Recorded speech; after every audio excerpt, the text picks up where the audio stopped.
So I'm feeling so my heart whispers to me, and instead of my instinct or how I've been trained since I was 5 or 8, is to maybe I'd say reach for a chocolate cake, but generally it's reach for well, I was probably generally reach for a glass of wine. So I don't do that. So then what? How do I how do I deal with what's going on in here? What do I do? Well, the first part is to, like, I've got this little quote up here. I'm going to read it because I don't know who wrote it, but it's great. So, the relationship you have with yourself is the most complicated because you can't walk away from you. Mm, You have to forgive every mistake, you have to deal with every flaw, and you have to find a way to love yourself even when you're disgusted with you. yeah. So, we can always trick ourselves and going, well, I want the wine because I feel like this, and it's the most loving thing I can do is say yes to myself.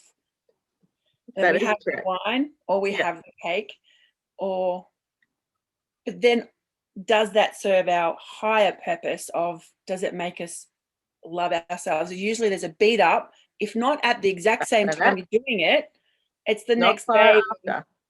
Yeah. Yeah, Oh, I've yeah, laid on, I'm drinking too much, whatever.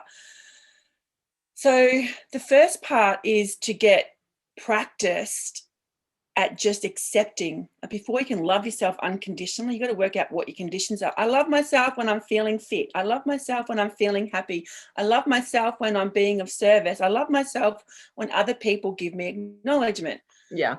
Like, can you love yourself in all those other parts? And that's a real challenge Yes. for some people. I personally found that. It may not be a I challenge. think it's fair to say that I would imagine most of our audience would experience that. I wouldn't certainly blanket it with everyone, but you can just look around. Gosh, just look around the office, just look around your community. I think that's a fairly safe comment. Yeah.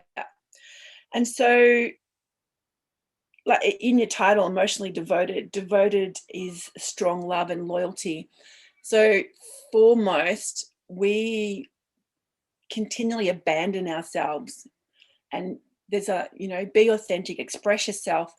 But when you can't unconditionally accept the anger or the jealousy or the shadow emotions or the dense vibrations, if you can't accept your shame and your guilt and your anger, Yeah, and love yourself in the shame, love yourself in the guilt, then then we abandon ourselves for outside things.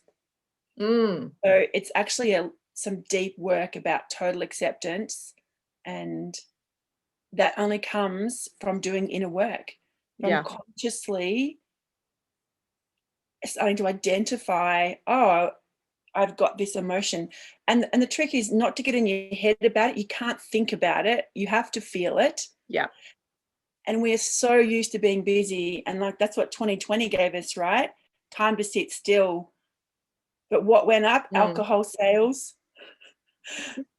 all the Divorces. things that we just don't want to sit still. It's too painful because I've got to sit with myself. Yeah, So the first one is being willing to sit with yourself and doing the inner work. And I've not met anyone that can do it by themselves.